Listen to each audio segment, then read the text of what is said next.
Sunanda kitchen and blog চ্যানেলে আবারও তোমাদের স্বাগত জানাই। আজকে আমি বানাবো দই কাতলা। তার জন্য দেখো আমি কাতলা মাছটা কিন্তু রান্নাঘরে আগে থেকেই কেটে বেছে ধুয়ে জল ঝরিয়ে রেখে দিয়েছি, যেটা রান্নাঘরে গেলেই তোমরা দেখতে পাবে। এবং তার সঙ্গে নিয়েছি এই যে রেড কাউয়ের একটা টক দই 1 লিটারের। আর হচ্ছে এখানে নিয়েছি আমি কাজু বাদাম এবং চার মগজ, যেটা হচ্ছে টক দই মানে এই দই কাতলাতে লাগবে।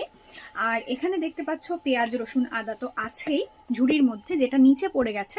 আর ওপরে সব থেকে বেশি যেটা চোখে বাজছে তোমরা দেখতে পাচ্ছ, এখানে আছে নতুন আলু। তো তোমরা হয়তো বুঝতে পারছো না নতুন আলু দিয়ে আমি কি বানাবো। নতুন আলু দিয়ে আমি আজকে নতুন আলু এবং এই যে মটরশুঁটি নিয়েছি, নতুন আলু দিয়ে মটরশুঁটি দিয়ে আমি পোস্ত বানাবো। আলু পোস্ত, মটরশুঁটি আলু পোস্ত। তো তোমরা হয়তো এটা বাড়িতে সবাই বানিয়ে খেয়েছো, কিন্তু একবার হলেও আমার মতো করে ট্রাই করে দেখো। খুবই সিম্পল, কিন্তু খেতে এটা স্বাদ দুর্দান্ত হয়। তবে বন্ধুরা, যারা যারা এখনো পর্যন্ত আমার চ্যানেলটা সাবস্ক্রাইব করোনি, যারা নতুন বন্ধুরা আছো, তারা আমার পরিবারের সদস্য হওয়ার জন্য অবশ্যই কিন্তু চ্যানেলটা সাবস্ক্রাইব করে পাশের বেল আইকনটা প্রেস করে রেখো। আর তোমরা যারা যারা বিভিন্ন রকম রান্নার ভিডিও দেখতে চাও, আর কি কি রান্নার ভিডিও দেখতে চাও, সেটা কিন্তু অবশ্যই কমেন্টে লিখে জানিও। আমি অবশ্যই কিন্তু সেই রান্নাগুলো করে তোমাদের দেখাবো। আর চলো বেশি দেরি না করে রান্নাঘরে গিয়ে পুরো রান্নাটা শুরু করা যাক।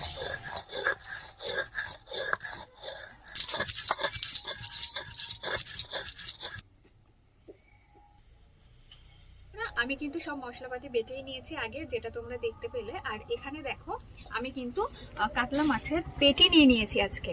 তো এই আর এখানে দেখো বাটিতে আমি নিয়ে নিয়েছি টক দই। তো এই দই কাতলা রেসিপিতে কিন্তু এই পেটিই ভালো লাগবে বেশি। আমি তো বলবো পেটিই ভালো লাগে, আমার কাছে সব থেকে বেশি পেটিই ভালো লাগে। অন্যান্য মানে দাগা বা লেজা বা যে কোনো মাছের তুলনায় দই কাতলা বানিয়ে খেতে। তার জন্য কিন্তু আমি কড়াইতে তেল গরম হতে বসিয়ে দিয়েছি, আর মাছে কিন্তু লবণ হলুদ মাখিয়ে রেখে দিয়েছি। তেলটা ভালো করে গরম হলে কিন্তু আমি এই মাছগুলো ভেজে নেব। তো বন্ধুরা, আমার চ্যানেলে কিন্তু কাতলা মাছের আরো অনেক সুন্দর সুন্দর রেসিপি দেওয়া আছে, যেমন কাতলারি জ্বালা, কাজু কাতলা, সব কিন্তু দেওয়া আছে। তোমরা কিন্তু চাইলে অবশ্যই আমার চ্যানেল থেকে সার্চ করে দেখতে পারো। তো বন্ধুরা, এদিকে খুব ভালো করে কিন্তু তেল গরম হয়ে গেছে, মাছের পিসগুলো এখন আমি দিয়ে দেবো।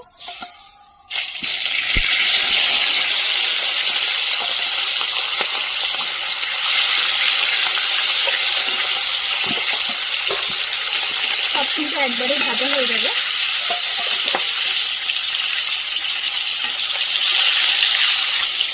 তো বন্ধুরা, মাছগুলো এক পিঠ খুব ভালো করে ভাজা হয়ে গেছে। অপর পিঠটা আমি উল্টে দিয়ে অপর পিঠটা খুব সুন্দর করে লাল লাল করে ভেজে নেবো।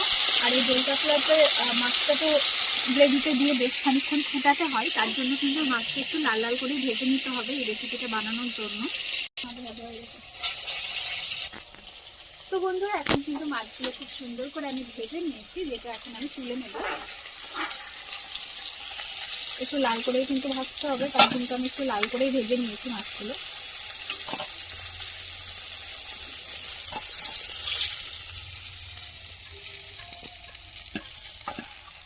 তো এটা এখন সাইড করে রেখে দেবো, মাছের রেসিপিটা পরে বানাবো।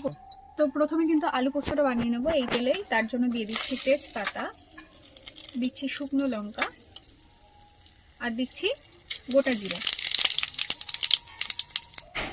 তো বন্ধুরা, এই যে আলুগুলো কিন্তু আমি এরকম সাইজ করে কেটে নিয়েছি আলু পোস্তর জন্য। তোমরাও কিন্তু নতুন আলু নিলে এইভাবেই কেটে নেবে।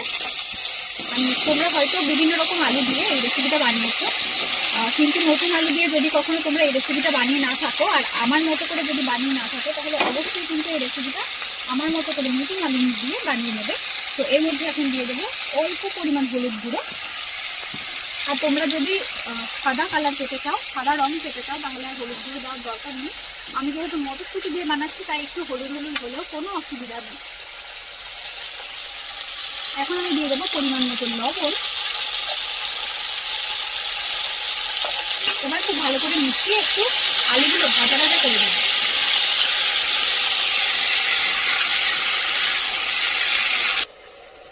তো বন্ধুরা, এখন কিন্তু আমি দেখে নেবো আলু কতটা ভাজা ভাজা হলো। তৈরি করছে দেখো, আলুটা কিন্তু খানিকটা পরিমাণ ভাজা ভাজা কিন্তু হয়ে গেছে। এখন আমি এই যে মটরশুঁটি ছাড়িয়ে রেখেছি দিয়ে দেবো।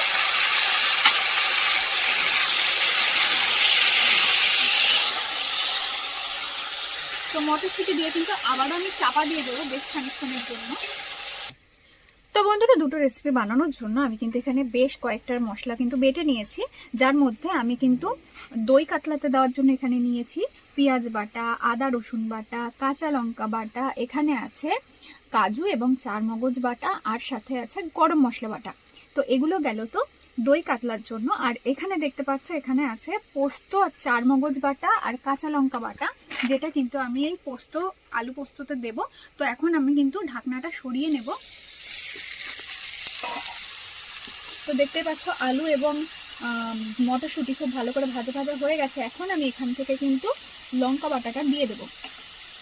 তোমরা চাইলে চেরা কাঁচা লঙ্কা ব্যবহার করতে পারো, কিন্তু লঙ্কা বেটে দিলে লঙ্কার ঝালটা কিন্তু খুব ভালো করে পুরো পোস্তর মধ্যে ছড়ায়। তো কিন্তু খুব ভালো করে ভাজা হয়ে গেছে, লঙ্কাটা ভালো করে মিশিয়ে নিয়েছি। এবারে আজকের এই আলু পোস্তটা কিন্তু খুব বেশি মাখা মাখা হবে না, একটু গামাকা গামাকা হবে। তো বন্ধুরা, এখন আমি এই যে চেরা লঙ্কা সেটা কিন্তু এখন দিয়ে দেবো। তো বন্ধুরা, আরো খানিকটা পরিমাণ জল দিয়ে দিয়েছি যাতে আলুগুলো ভালো করে সেদ্ধ হয়ে যায়। কিন্তু আলু খুব ভালো করে সেদ্ধ হয়ে গেছে। এখন কিন্তু এই যে পোস্ত আর চারমগজ বাটা আছে সেটা এখন দিয়ে দেব।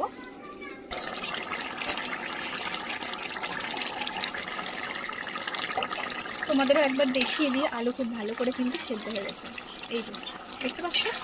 তো এখন এই যে পোস্ত আর চারমগজ বেটে রেখেছি সেটা কিন্তু দিয়ে দিচ্ছি। খুব ভালো করে কিন্তু মিশিয়ে নেব। তো বন্ধুরা, আমার কিন্তু এই একটা রেসিপি হয়েই গেল। তো এই রেসিপিটা তোমাদের কেমন লাগছে অবশ্যই কমেন্টে লিখে জানিও। আর আমি যে বলেছিলাম একটু মাখো মাখো হবে, খুব বেশি একদম শুকনো শুকনো আমি করব না। তো দেখতেই পাচ্ছ আমি কিন্তু নতুন আলু দিয়ে খুব সুন্দর করে মটরশুঁটি দিয়ে আলু পোস্ত বানিয়ে নিয়েছি। এটা কিন্তু এখন ঢেলে নেব।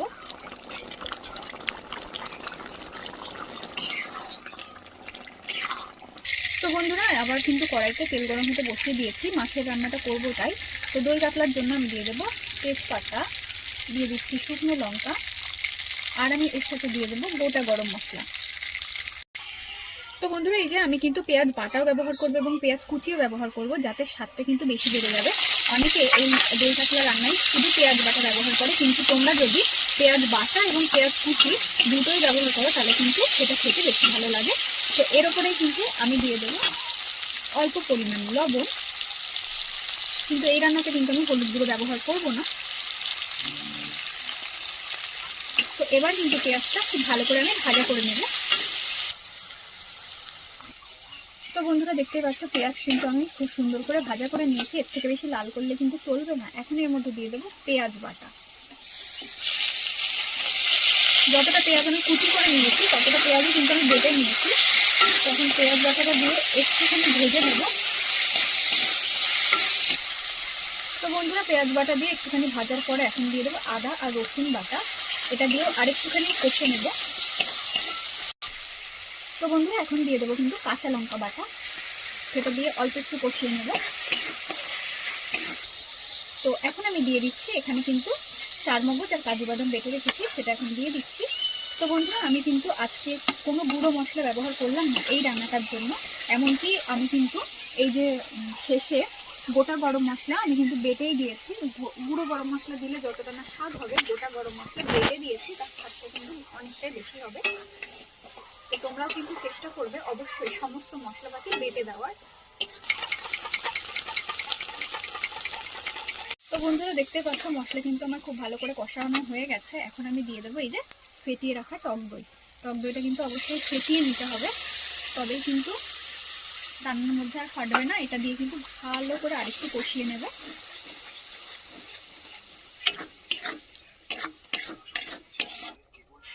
তো বন্ধুরা, আমি একটা ছোট্ট টিপস দিয়ে রাখি এর মধ্যে। তো এই যে টক দই দেওয়ার সাথে সাথে কিন্তু গ্যাসের ফ্লেম একদমই হাই করতে নেই, একদমই লো ফ্লেমে কিছুক্ষণ নাড়াচাড়া করে যতক্ষণ দইটা মিশে যাবে তারপরে কিন্তু ফ্লেমটা একটু বাড়াতে হবে, নইলে কিন্তু এই যে টক দইটা কিন্তু ফেটে যেতে পারে।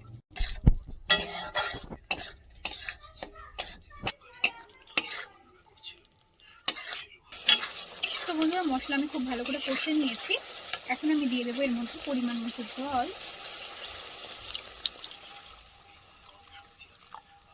তো এই রান্নাটা কিন্তু একটু গ্রেভি গ্রেভি হবে।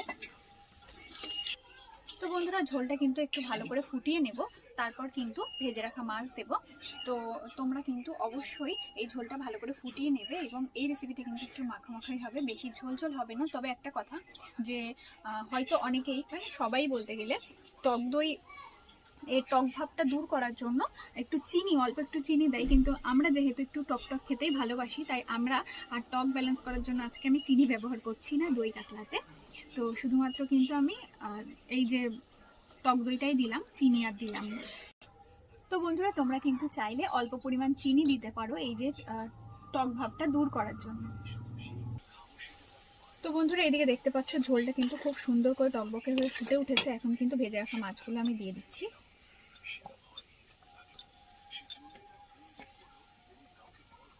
এবার কিন্তু মাছটা দিয়ে বেশ খানিকক্ষণ খুব ভালো করে ফুটিয়ে নেব।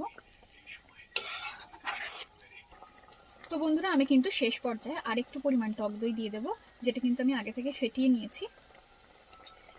তো আমার আজকের এই দই কাতলা রেসিপিটা কিন্তু সম্পূর্ণ আমার নিজের বানানো। তো বন্ধুরা আমার কিন্তু রান্নাটা প্রায় শেষই হয়ে এসেছে। এখানে আমি যে গরম মশলাটা বেটে রেখেছিলাম সেটা একটু জল দিয়ে গুলিয়ে নিয়েছি যাতে এটা মেশাতে সুবিধা হয়। তো এটা ভালো করে মিশিয়েই কিন্তু আমি নামিয়ে নেব। তো বন্ধুরা আমার আজকের এই দুটো রেসিপি তোমাদের কেমন লাগলো অবশ্যই কিন্তু কমেন্টে লিখে জানিও। আর যারা যারা এখনো পর্যন্ত আমার চ্যানেলটা সাবস্ক্রাইব করোনি তারা কিন্তু প্লিজ সাবস্ক্রাইব করে পাশের বেল আইকনটা প্রেস করে নিও। আর ভিডিওটি যদি তোমাদের ভালো লেগে থাকে অবশ্যই কিন্তু একটা লাইক করে ভিডিওটি তো সবার সঙ্গে শেয়ার করে দিও, সবাইকে দেখার সুযোগ করে দিও। তো বন্ধুরা এখানেই আমি শেষ করছি আজকের ভিডিওটা। টাটা।